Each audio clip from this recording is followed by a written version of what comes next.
Your own personal workshop. No one to give you strife, not even your wife. Yeah, I better stop there for a number of reasons. A little bit about this guitar. This one was built out of a gig poster for North Mississippi All-Stars. Anders Osborne did a tour together. And so I took the gig poster and made a couple of these. Got it signed. It's got a lot of signatures on it. And anyway, I got a little surprise at the end of the video with this guitar for you. So hang in there. Anyway, welcome to this video. This one's about wiring a coil pickup. I know we all start off doing piezos. They're easy. They don't require grounding. And you see that grounding can become a problem. If you watched my last video, look for the one about grounding the strings. I showed you how to do this tailpiece with a canning lid and copper tape. There's any number of ways to do this, but this video picks up from the last one. We're going to show how to wire one of these with a volume control. So let's hit the workbench. Now those of you that subscribe to my channel will remember that last video was about grounding the strings, and we made this mock-up of a tailpiece that has tension pins driven through, a copper tape, and this mason jar lid that's bolted down here. So once this is done, then this copper tape here will go inside the guitar body and be extended here, and this gives you the ability to ground. Now with this, we're going to work on how do you wire a coil pickup to your guitar. So I've made a mock-up here out of a cheap throwaway box, and I want to show you, like on this guitar here, notice it has the same setup for the tailpiece, and it has a floating bridge, which was another video we did in the series. So if you want to know how to do that, look that up. But it has a coil here, a coil pickup. It has two volume controls. One's for the coil and one's for a piezo, which you can't see on the inside, and it has two jacks. But today we're going to focus on how do you wire up one of these coils to your cigar box guitar. Now what I've done here, again, I've got a throwaway box and I've mocked this up. It'll be easy to work on, but it's got a coil pickup here, it's got a volume control, and it's got a jack. Now this stuff will, since you're going to be working on the inside of the box, will appear to be upside down. So I'm going to flip all this over and show you what to do, and give me a minute, I'll be right back once that's done. Okay, I'm still in the middle of turning all this stuff over for the demonstration here, but there's something I wanted to show you. On these volume pots, there is a little tab right there. You see that right there?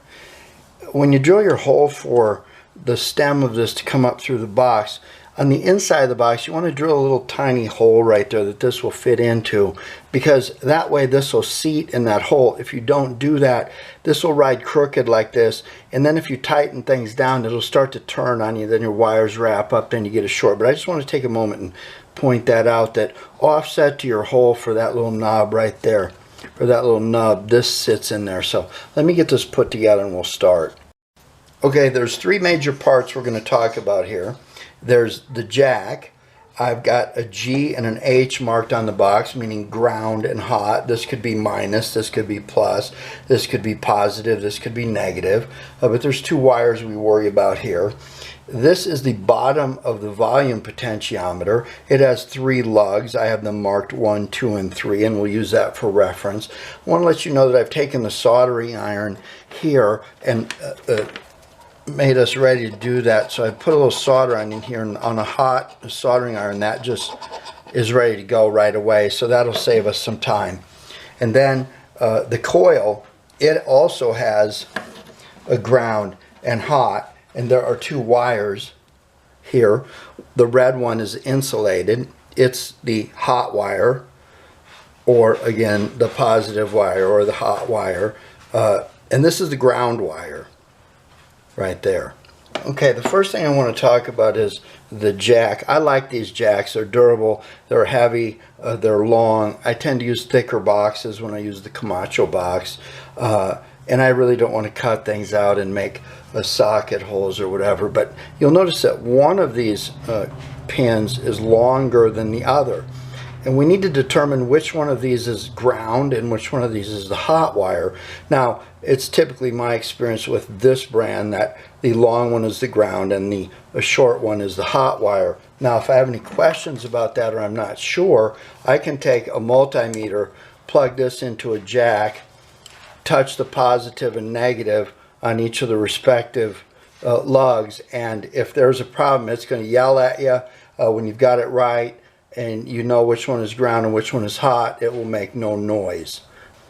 Okay, when I'm going to wire the jack here, typically I've got it down here and the hole would be there, and I'll cut enough wire to pull through the hole, and then I want to work on the jack outside of the box out here, and then when it's done I'll push everything in, push the wires in and work on it there. So I'm going to work on this outside of the box right here. I'm going to show you a couple little tricks along the way. This is heat shrink, and what I do is I cut small pieces of heat shrink like this, and wherever I'm going to put a wire to a connection, before I start soldering, I'm going to slip a piece of this heat shrink over the wire like that, and then make my connections. And once everything is soldered up, then I can slide this over the connection, put a flame to it and shrink it up, and it keeps the connections from touching each other regardless of what happens, and I've had really good luck with that. So to make this go quickly, I've put the wires on the connections. I'm going to use green wire for ground or negative, or black wire. Some people use black wire, but green is always going to be my color for ground. Red is going to be my color for hot. So let me solder these and show you what that looks like.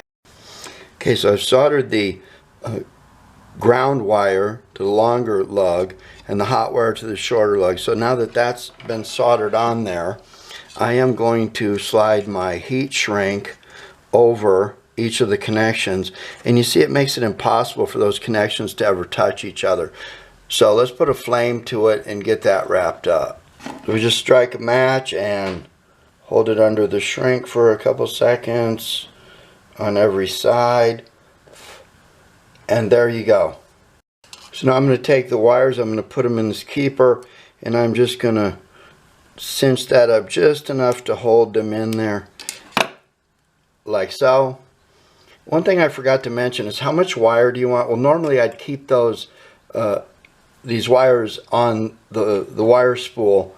They'd be run through the box, but basically what you want to do is you want to make sure that your wires are about 1.5 times the width of the box. That way you can open up your box later and not have wires being pulled or anything like that. And of course we'll tidy this all up in the end with all these longer wires, but that's what I do.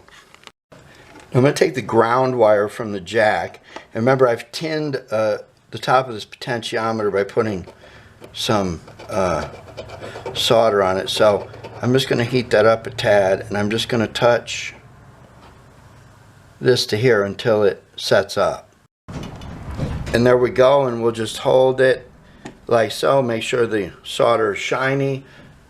A dull solder is usually an indicator of a cold solder joint, and you don't want that. So nice and shiny, we're good to go. So one more time, the ground wire from the jack grounded to the top of the volume potentiometer. Now the hot wire, red wire, from the jack is going to go to the number 2 lug here. I've got these labeled 1, 2, and 3.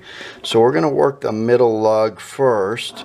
That'll give us the opportunity to get the jack wiring completed. Plus, it'll make it easier for us to solder on these outside ones as necessary with the middle one done, or number 2. So, one more time. Red wire from the jack to the center or number 2 lug on the volume pot. I'm just going to put a spot of solder on that lug to close up that hole. and just hold it there. It's nice and shiny. There we go. And one more time, I got that little piece of heat shrink that I'm just going to put right there like that. Protects it from the other two. We'll heat those all up later. Now that the jack is wired to the volume pot, I am going to take the leads from the Coil pickup.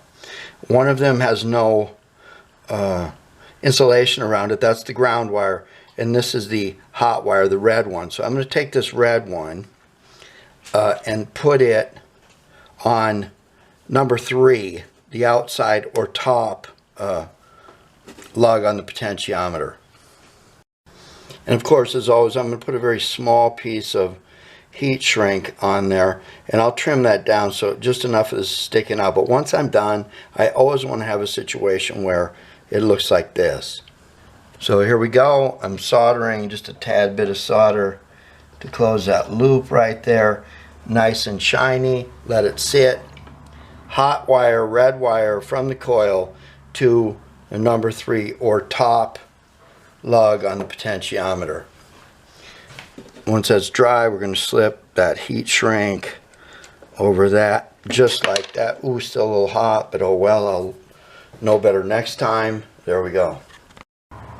So I've got the hot wire from the pickup to the 3 lug. Now I'm going to bend this one up, and then I'm going to take the hot wire, or the ground wire, excuse me, and it's going to go to the top of the pot where everything gets grounded.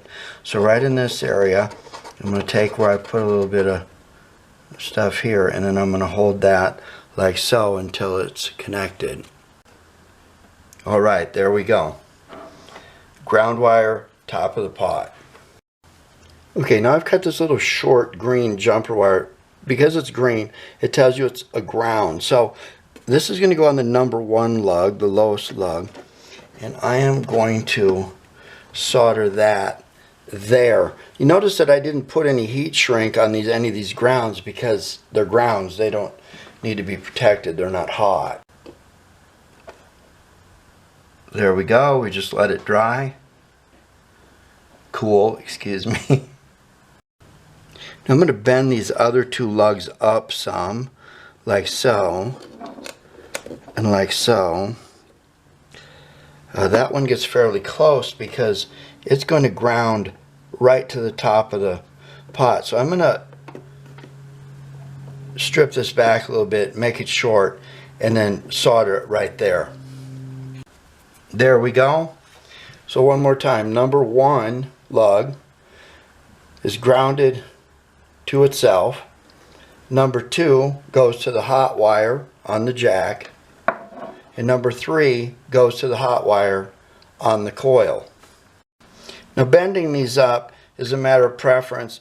If it's going to cause a problem at the depth of the box, you wouldn't want to do it, but this gives me a real easy way to just hit that shrink there like that, and we're all wrapped up.